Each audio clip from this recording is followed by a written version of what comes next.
Oh, good morning everybody. We have another review. I've not done a brutally honest review in a very long time. So today we have hold of a Z4. Now it's not just any Z4, it is a 3-litre manual. So it's got the M54 engine and it's the rare 3-litre manual, which are actually really hard to come by now, and the prices are going crazy high.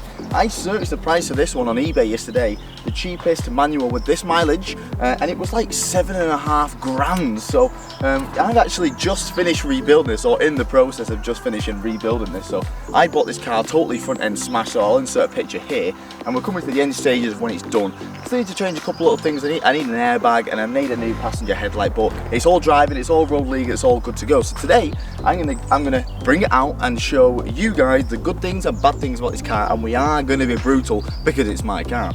In the end of the video as well, I'm going to do something which I've never done before, and we're going to do a Lockwood score. So we're going to take up a load of different categories, we're going to give it a score and then give it an overall score of how good this car actually is to own. So if you are interested in watching that series, I'll leave a little link on the screen somewhere here, and I have a lot of good and bad things to say because this car now, it's getting quite old, guys. It's 53, this is almost 20 years old, coming up to 20 years old, this car.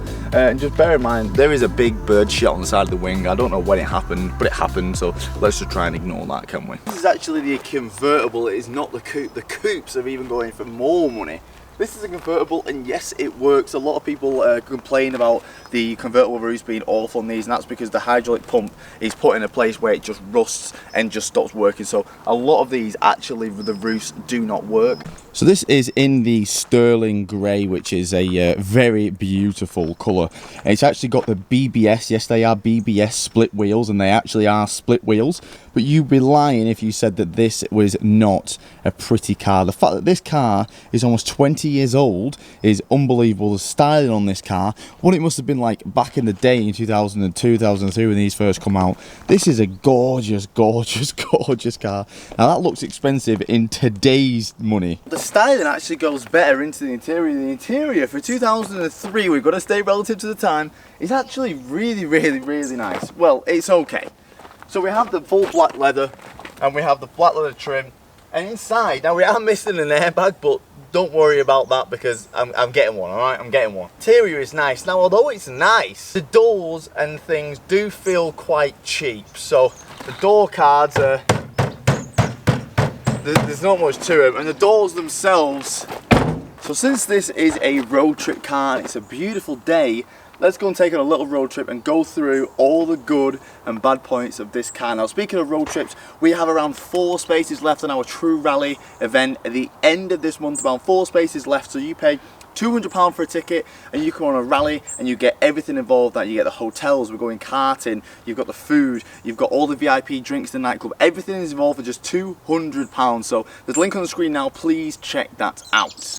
So we have the roof down, of course. Now the one thing I'm going to make a note straight away is that there's a bad thing about the roof. You have to be dead still for it to come up and down, which is quite annoying because if it starts raining going 2 miles an hour, it won't work. You've got to properly pull over and hold it, and then it comes up. So it's an old car, so I'm letting that one slide. The main selling point for this car is probably the M54 engine, the 3-litre M54.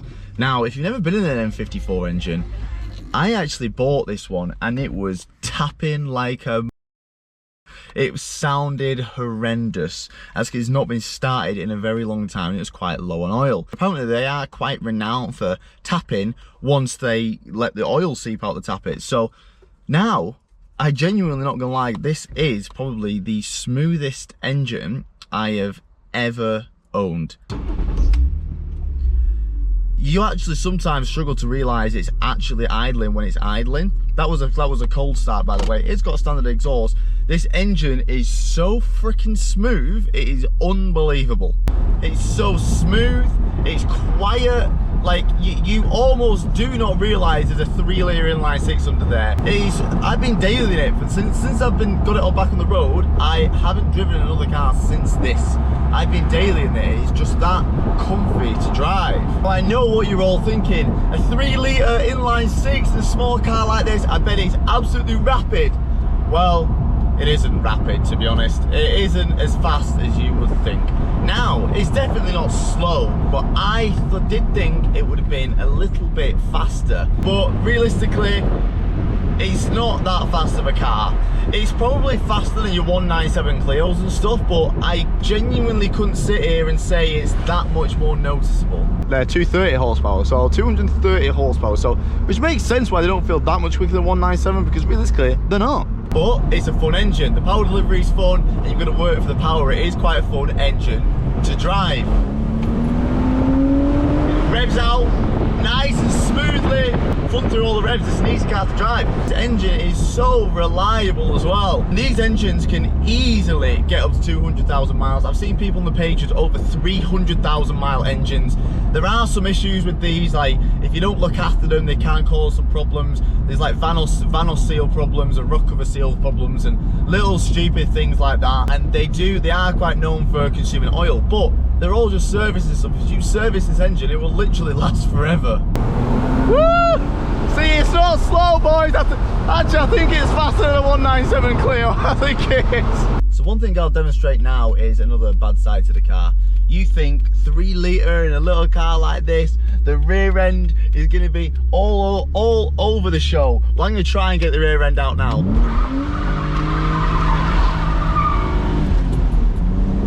Diff is absolutely terrible in it. I bought this car because I was expecting a lot of rear end fun. A little car, 3 litre short wheelbase. I thought it'd be hilarious. The diff is just terrible. It is the most open diff I've ever seen in my entire life. It's a sports car. Release it with an LSD or something. I mean, I've been in open diffs which are nowhere near as that bad. Yeah, that's the biggest upset about the car, in my opinion, is the diff. Now, the diff may take a little bit out of the driving experience, but it doesn't take a lot. It's still a really fun car to drive.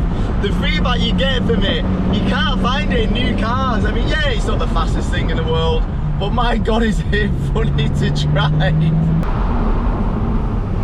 Oh my God. Jesus Christ. It's so easy to heel and toe in this car. Oh, yes. It's so stable. Everything's just so mechanical. The gearbox is super clunky. The clutch is quite heavy. The steering is direct and it's very reactive. It reacts to everything in the road.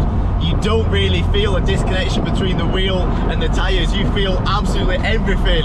It is quite fun. That with the fact you could put your head out the window and scream.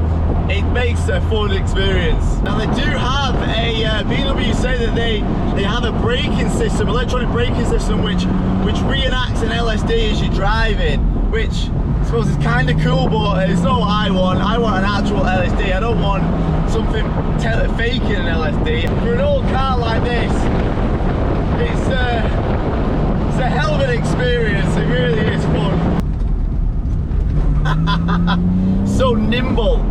So nimble. The one thing that has really annoyed me so far is the sensor in this seat.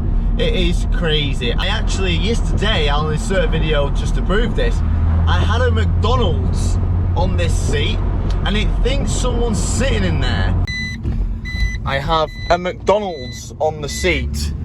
Now this will be beeping for the whole way home because of a McDonald's on the seat. And it just goes beep, beep, beep, constantly. I was like, it's a McDonald's. Who weighs as much as a McDonald's? So you gotta pull the seatbelt in. I wouldn't necessarily mind. But when they don't provide any storage in here whatsoever, the only storage you have is this little bit there. There's no drinks holders, there's no nothing. Like, that is literally the whole storage you get. The glove box barely even fits a set of gloves in there. And these side things literally do not even fit my phone.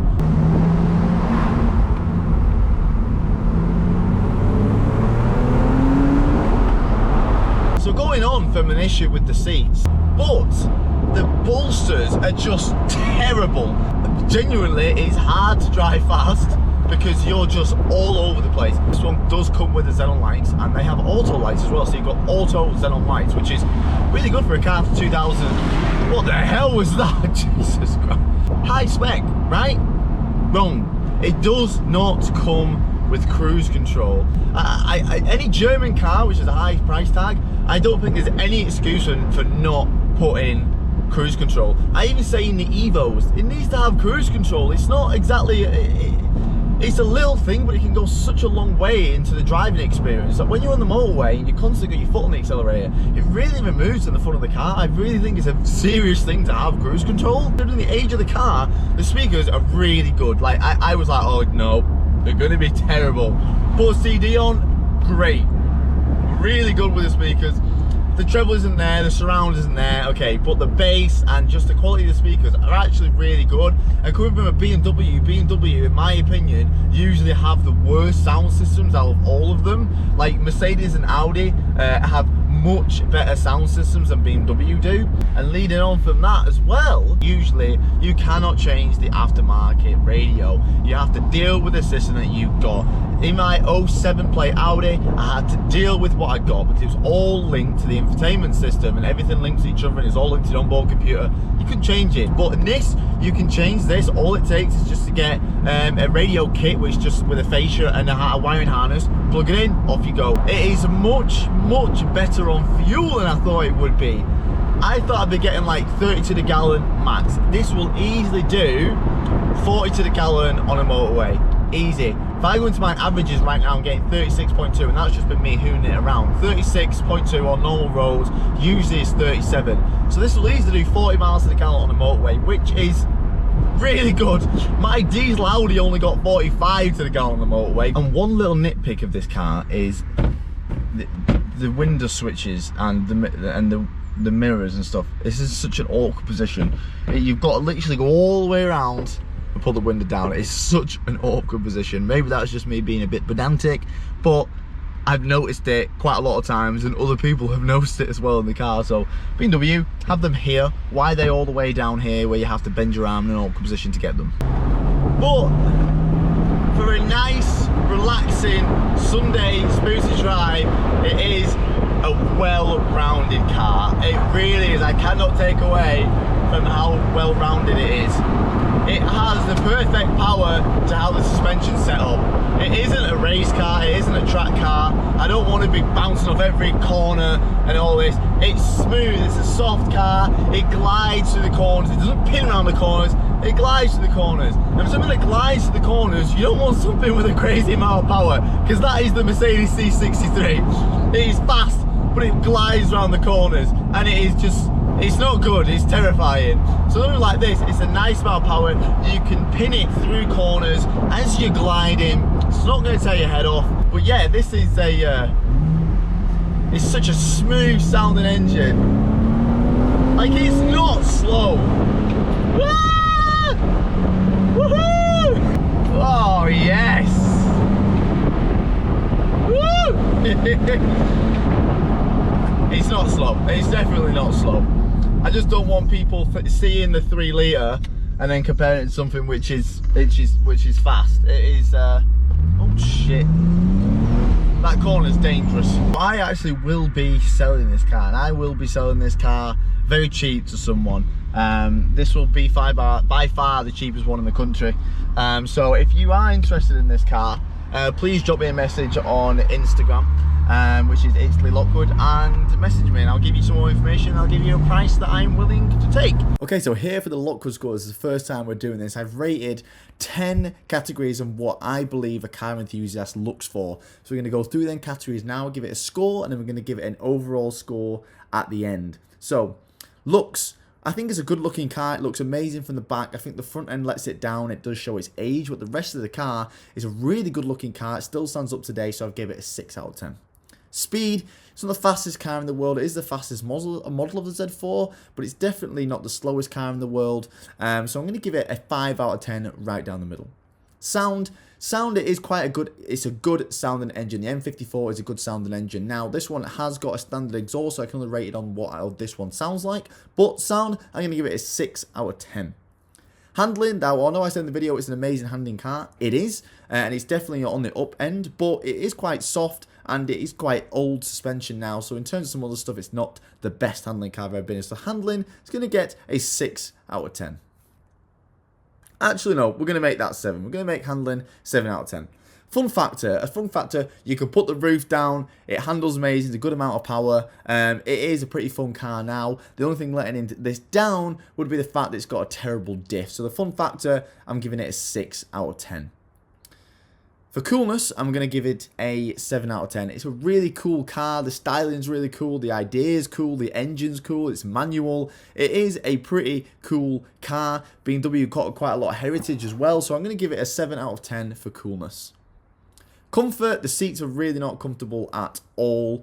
Inside, there's no nice aids to make it a long drive comfortable. No drink holes or anything like that. There's no heated seats, so I'm going to give comfort 4 out of 10. Practicality, I'm going to give it a 5. It is 2 seats, it can't be that practical, but it's got a pretty big boot, and it's actually quite, you can actually fit quite a lot of stuff in there, and the footwells are quite big as well, so you can actually fit stuff in there. So I'm going to give it a 5 out of 5 practicality.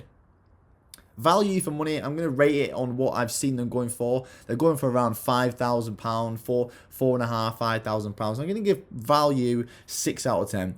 If you get it for what I paid, which is round about the 2.5, something like that, then it would be high. But what they're going for now, to what the experience it gives you, I'm going to give it a 6 out of 10 for value, because £5 isn't that cheap for a car.